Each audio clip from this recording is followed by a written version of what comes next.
Salutare lume, bine ați venit din nou pe canalul meu. Astăzi mai facem un video de mini survival games. Am intrat puțin player, dar nu e nimic, jucăm pe o mapă destul de diferită, ca un fel de deșert, să spun așa. N-am mai jucat acum niciodată n-am mai jucat pe această mapă. Prima dată când o fac. Și cred că va fi destul de tare.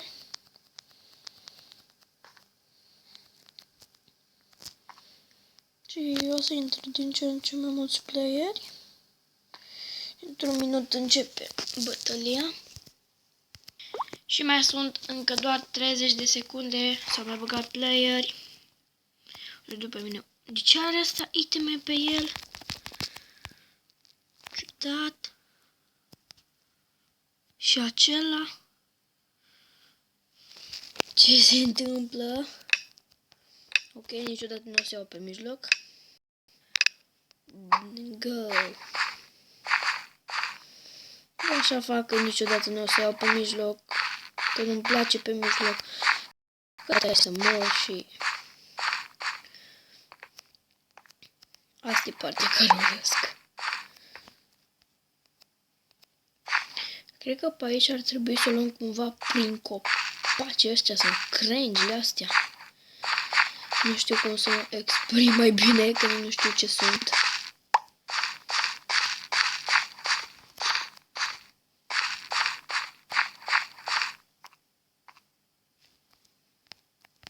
De aici nu prea am unde să sar. Dar atâtea sunt din astea prin pădurea aceasta.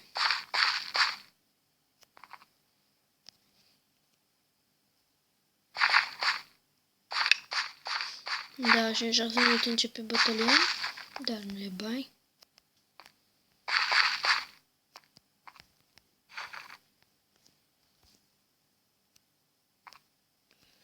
Să vedem dacă putem să facem, nu putem. Nu știu, m-am gândit că pe la pietrele astea o să găsim ceva cufere, dar se pare că nu. Cum după copacii ăștia, un cufăr tot ar trebui să fie. Că haide acum, ce e așa de straniu.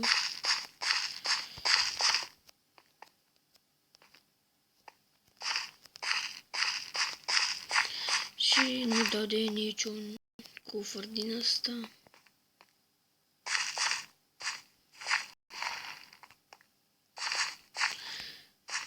Nu știu ce tot scriu ăștia.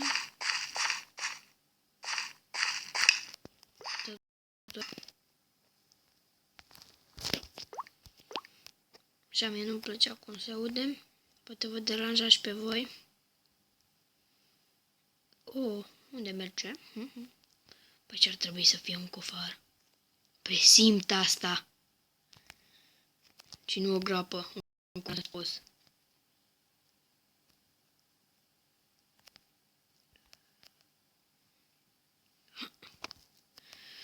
Și nu mergeam în pool. Și trebuie să mergem din nou, dar oricum, orice ar fi, vreau să ajung acolo.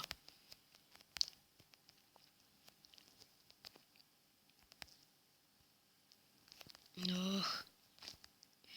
Cam nasoală treaba asta cu jump-ul. Nici nu cred că ai altă variantă de a te urca. Uite, am ajuns. Haide sus.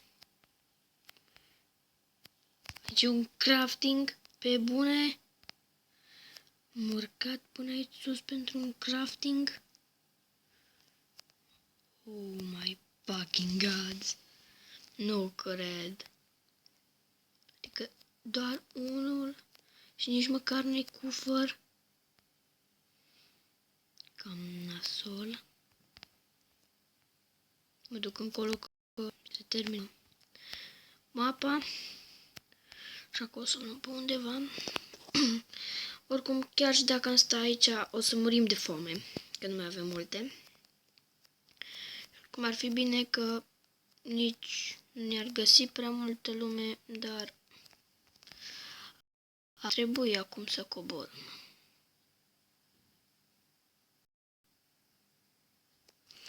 Și un pic cam mult până jos.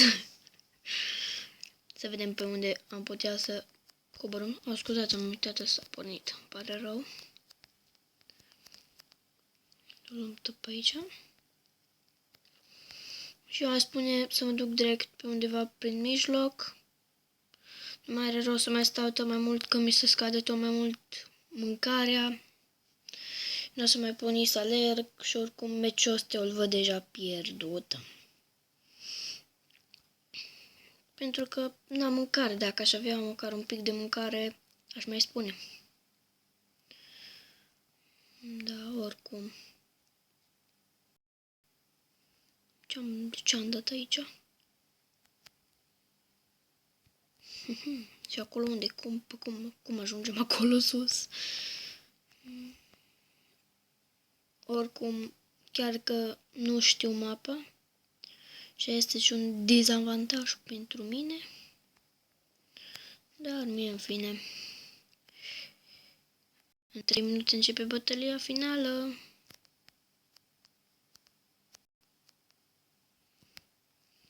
Și eu sunt pierdut pe undeva prin pădure. Chiar dacă ați găsi un chest, atât îmi trebuie. Un chest.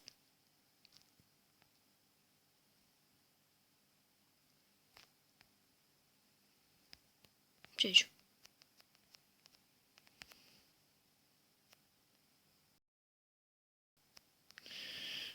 Asta ce ar trebui să fie? Nu pricep, dar eu acolo se pare că trebuie să ajung. Îmi pare prea ciudat locul ăla. Arată ca un fel de sabie. Așa că hai la el.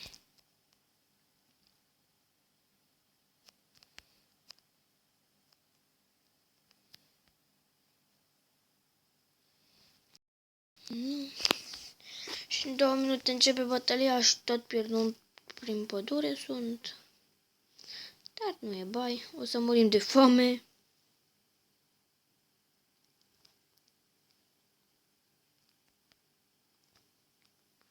Da, ok.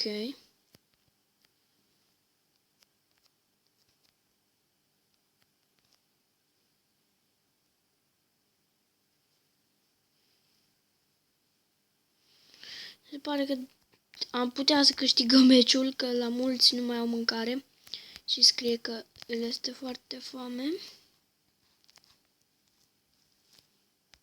Dar nu știu mapa asta, pe bune că te pierzi prin ea.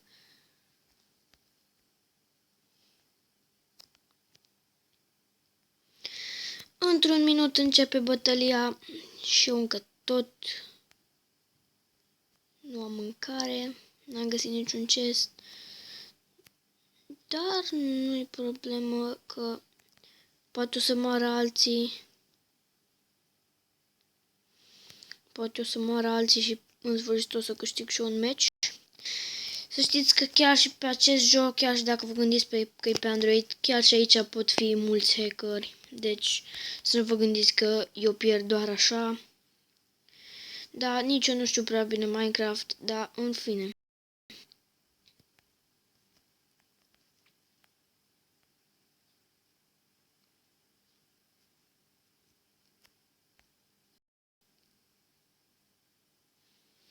Da, și eu mi-am 2 din alea.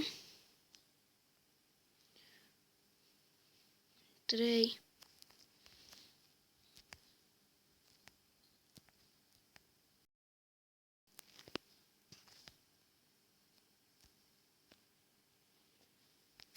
Și eu se pare că am murit, dar pe bune că nici nu l-am văzut pe tipul ăla.